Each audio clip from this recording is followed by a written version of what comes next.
episode 2. I'm Shahar. And I'm Nash. And today, I want to talk about the conversation, how you get your popcorn, your customers and services offline. You know, it's important to understand that you need to be in constant contact with your customers and prospects. To think that you send something like an email, for example, and you get a huge response is not usually true. You need several contacts. Actually, over the year, if you think, you should have at least 85 different contacts, points of touches. Now, you need to touch them in different ways. You can touch them online with emails, you can touch them with your website, you can touch them with online videos like we are doing right now, with social networks, and offline with postcards, with direct mailing, with phone calls. There are tons of ways. The important thing is to create a campaign. Let's say you're thinking about fall is coming and you need some extra clients and you work in the service industry and you want to give a promotion for a first-time consultation. How could you do that? Well, you could send an email blast first announcing that. Right away, you will also send a postcard. You could send a lumpy mail. I'm going to show what a lumpy mail is in another episode, but it's just an envelope with something inside, so people need to open that and see what's inside, and that's very effective. Well, when you create a campaign, what you really have to have in mind is, first, multimedia. Offline and online strategies that you're going to apply, like email and direct mailing and postcards like I just said. The second thing is how many touches you're going to give.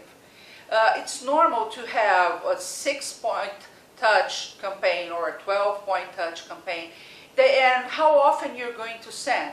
You might decide to send one every 5 days, one every 7 days, twice a month. So you need to structure that campaign in such a way that over a period of time, let's say you decided that you have 60 days for this promotion for your service. During the 60 days, how many times are you going to get in touch with them? With which media, online and offline? And then you have to track all that to see how effective that was. Well, when you combine social media, online strategies with offline, your costs are going to be lower than if you were doing just direct mailing, for example. So it can be very effective to mix both.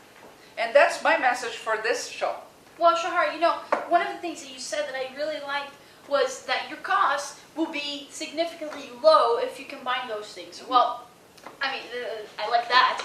But, you know, what I really liked about it is, if you think about social media, you're thinking long term. I mean, you're building followers. You're building people who are there are there because they like you. Mm-hmm. So they read your blog because they like to read what you have to say. They watch your video because they like what you have to say. They follow you on Twitter because they like what you share. They're your friends on Facebook. You know, you get the idea. These people, they do that because they like you, because they like the content you have to share. And so when you're thinking about, it's really hard to put a number, an investment on when you're talking about social media, because you really don't, it's really hard to account for how much money you're making, how much money you're spending. But when you think about social media, it's long term. So if the investment is low, but it's long term. Yes, and there is no reason why not to use it. Social media is usually very low cost or no cost. So you should be using anyway. So now I have a question for you that came in through one of our readers, or viewers, and it was an author, and she asked, well, I'm an author, how can I use a blog to promote my book? Well, like we said in the last episode, a blog is a website that is very simple. So it's just a page where you go, you write, click, publish. It's just really one click, and the whole world can see. Well, you can use that in different ways. I don't know if you know, well, you know, I know that there are many books that were written as blog posts. Yes. Every time you write on a blog, it's called a post. Well, let's give some examples of bestsellers that were written as blogs. The Long Tail? The Long Tail was a book written as a blog, as a bunch of blog posts. Seth Godin, for example, he wrote Small is the New Big, which was also written as blog posts. There are several. Well, you could say, well, that's kind of dangerous. I'm going to write my book and everybody will see. Can they get the content? Don't worry too much about that. And you know, if your content is good enough to be copied, then you're onto something. But people usually don't do that. What they do is comment on what you're writing, tell you what they like and what they don't like about the process, so it can be really, really interesting. Another way that you can promote your book is asking other people to link to your posts when you're talking about your book. You're creating several links on the same subject. We'll start like popping the subject around the internet. Remember we talked about the popcorn, pop, pop, pop, pop, pop, and the conversation starts going on. So that can be very effective. Another examples of how authors can promote their book on a blog. There was a case with a video trailer, a book trailer that is called. It's just a tiny video talking about the book. Remember that lady that did that? Yeah, MJ... Something. I forgot her name. But essentially what she did is she created a movie trailer, but of her book. So it's called the book trailer.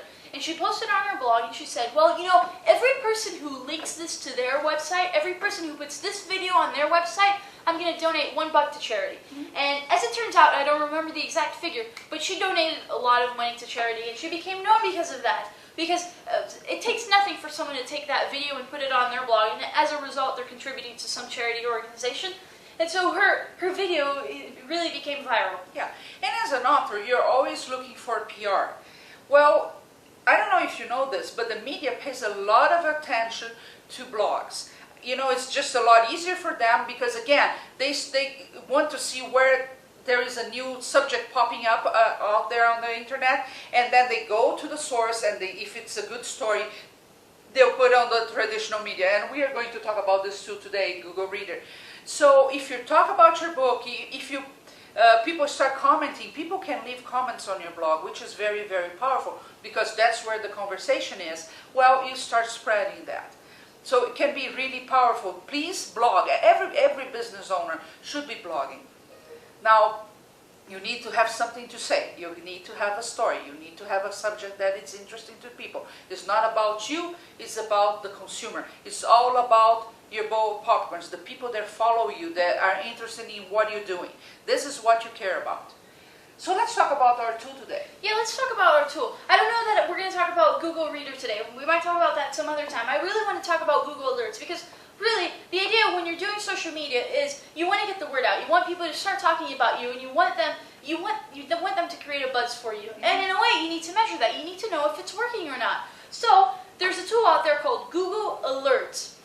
And what Google Alerts does is it alerts you when someone talks about you. So you go to google.com/alerts, and you, for instance, put in Nashla. If every time someone says Nashla, if I want to find out about it, I tell them to put in Nashla, and I tell them to send it to my email. And so every time someone blogs about Nashla, I'm going to get an email from Google Alerts saying, hey Nashla, someone has talked about Nashla, here's the website, go check it out. And then you click on the link, you go to their website, and you can read what they had to say. And if it really is about you, you can start a communication process and you can interact with that person. So if the media ever mentions you, you are going to see through Google I'm going Alerts. to find out instantly. So it's good, and you're not going to do it just for your name, but you can do it for your blog, your name. You can do it for your book title if you're an author. You can do it for the business you're in, industry, whatever. It's just a matter of being creative, but it's a way to follow and keep on track and be able to interact if people talk to you about you. Yes, or your competition or too, your competition. right? Yeah. Yeah, that's again business intelligence. You always want to know what your competition is doing and people that you admire very much what they're doing, so you can set up Google Alerts for them. Exactly. That's very good. Okay, next time we are going to talk about Google Readers, yes. right? So don't miss our next episode in just 7 days about Google Reader. All right, see you next time. See ya.